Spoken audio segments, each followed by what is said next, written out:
À mes débuts, je vous dirais, ça faisait peut-être 2 ans que j'étais en affaires. Ça marchait pas, mes affaires. J'avais pas de contrat. J'avais de la difficulté un peu avec mon entreprise. Et je m'étais mis à pleurer.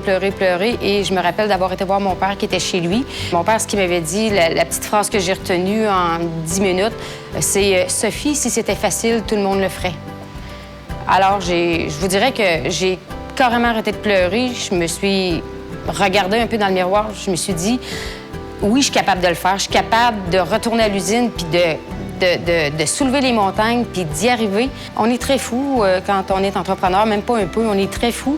Il y a des affaires qu'on fait. Puis je vous dirais que je sais même pas d'où vient cette force-là. La plus grande folie que j'ai faite dans mon usine, c'est vraiment d'acquérir l'usine où est-ce que je suis présentement, qui est une usine 11 fois plus grande que celle que j'avais auparavant. Et elle avait vraiment une valeur sentimentale, cette usine-là, parce que c'est l'usine que mon père avait bâtie. Quand je me promène dans mon usine, ce qui me dit que je vois grand, j'ai vu grand, puis que je vois encore grand, c'est vraiment le contrat que j'ai réussi à décrocher avec une compagnie américaine qui représente presque 50 % de mon chiffre d'affaires.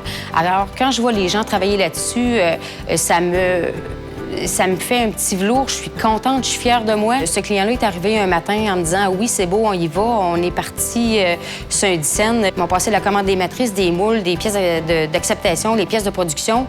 On est tombé dans un rush indescriptible. On a parti un peu cette production-là sur très, très rapidement.